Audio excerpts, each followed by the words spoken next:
नमस्कार, मैं श्रीरुद्र स्वरूप सेवा संस्था के तरफ से और राम कुमार पाल सोशल फाउंडेशन के तरफ से आपका राष्ट्रीय बाल सनातनी वक्ता माधव पांडे। आज का विषय है आत्मा क्या है। श्रीमद् भगवद गीता के 2 अध्याय के 23वां श्लोक में भगवान श्री कृष्ण ने अर्जुन से कहा है कि हे अर्जुन, आत्मा का कभी नाश नहीं हो सकता, क्योंकि आत्मा अजर, अमर और अविनाशी है, जिसे न शस्त्र काट सकते हैं, न आग उसे जला सकती है, न पानी उसे भिगो सकता है और न ही हवा को बुझा सकती है। अतः हे पार्थ, यह आत्मा तो एक ऐसा जीव है जो कि व्यक्ति के कर्म फल के अनुसार एक शरीर से दूसरे शरीर में भटकता रहता है। नैनम छिन्नन्ति शस्त्राणि, नैनम दहति पावकः, न चैनम खलदन्त्यापो, न शोष्यति मारुतः। अर्थात आत्मा को न शस्त्र काट सकते हैं, न आग उसे जला सकती है, न पानी उसे भिगो सकता है और न ही हवा उसे झुका सकती है। Weapons cannot shoot the soul, nor can fire burn it. Water cannot wet it, and nor can wind dry it. सनातनी धर्म में शास्त्र यह कहते हैं कि आत्मा एक शरीर को धारण करती है और फिर जन्म मरण का चक्र अनवरत ही चलता रहता है। अतः हे पार्थ, एक डरा हुआ कायर व्यक्ति अपने जीवन में सैकड़ों बार मरता है, जबकि एक निडर या धीर पुरुष व्यक्ति अपने जीवन में मृत्यु के रहस्य को जानने वाला केवल एक बार ही अपनी मृत्यु का आलिंगन करता है। जैसे कि भूतपूर्व प्रधानमंत्री श्री अटल बिहारी वाजपेयी जी ने अपनी काव्य संग्रह मेरी 51 कविताओं में यह स्पष्ट रूप से लिखा है कि हे ईश्वर, मुझे इतनी शक्ति देना कि मैं अंतिम दस्तक पर मैं स्वयं उठकर कपाट खोलूं और अपने मृत्यु का आलिंगन करूं। योग योगेश्वर भगवान श्री कृष्ण ने गीता का ज्ञान देते हुए मृत्यु को परिधान परिवर्तन की संज्ञा दी है। जैसे कि हम प्रतिदिन स्नान करके नए वस्त्र पहनकर प्रसन्न होते हैं, वैसे ही इस जीवात्मा के पूर्व कर्मों के आधार पर मिलने वाले नए शरीर व साधन की प्राप्ति के लिए हमें शोक नहीं करना चाहिए, अपितु नए साधन की प्राप्ति के लिए हमें प्रसन्न होना चाहिए। भगवान श्री कृष्ण ने मृत्यु से ऊपर उठने की प्रेरणा दी है। जैसा कि अथर्ववेद में ताम मृत्युम दयता मां प्रमिष्ठा, मतलब कि मृत्यु तेरी रक्षा करे और तू समय से पहले न मरे।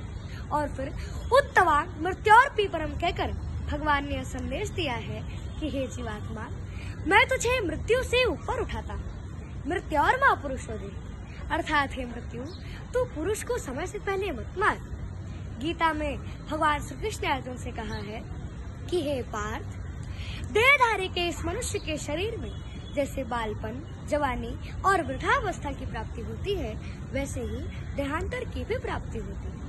अतः हे पार्थ, फिर पुरुष इसमें कभी मोहित नहीं होता। देहिनोऽस्मिन् यथा देहे कौमारं यवनं जरा, तथा देहांतर प्राप्त स्थिरस्तत्र न मोयति। देह का अर्थ है यह शरीर और देही का अर्थ है जो शरीर के भीतर रहता है, यानी आत्मा। यह सबसे पहले समझाया गया है कि देहिना अस्मिन् देहे, इस शरीर में जो शरीर का निवासी है वह आत्मा है और यही आध्यात्मिक ज्ञान की शुरुआत है। Deha means this body and Dehi means who within the body. That is the first of all explained. Dehina asmin Dehi. In this body, there is a resident of the body, that is soul, and that is the beginning of spiritual knowledge.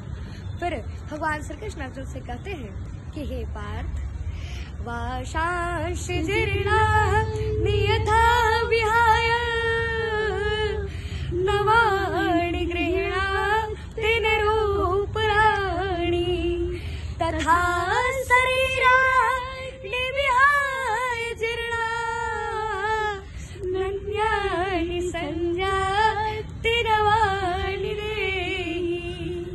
अर्थात जैसे हम पुराने वस्त्रों को त्याग कर, जैसे हम मनुष्य पुराने वस्त्रों को छोड़कर नए वस्त्रों को धारण करते हैं, वैसे ही आत्मा भी पुराने शरीरों को त्याग कर दूसरे नए शरीरों को धारण करती है।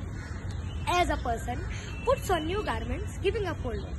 Similarly, the soul accepts new material bodies, giving up old useless ones. न जायते म्रियते वा कदा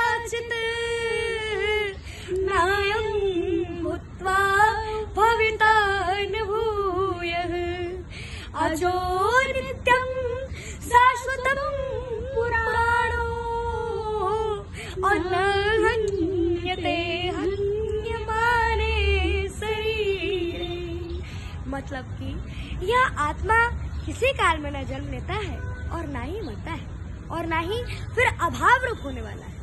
मतलब कि आत्मा एक अजन्मा, नित्य, शाश्वत और पुरातन है। मतलब कि शरीर के नाश होने पर भी इसका नाश नहीं होता।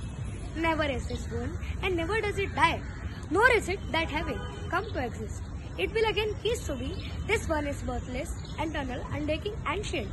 It is not killed when the body is killed. और जिस प्रकार से श्रीमद् भागवत के श्रवण मात्र से ही राजा परीक्षित को मोक्ष की प्राप्ति हुई थी, उसी प्रकार से हम मनुष्यों और जीवात्माओं को भी श्रीमद् भागवत के श्रवण मात्र से ही मोक्ष की प्राप्ति होती है।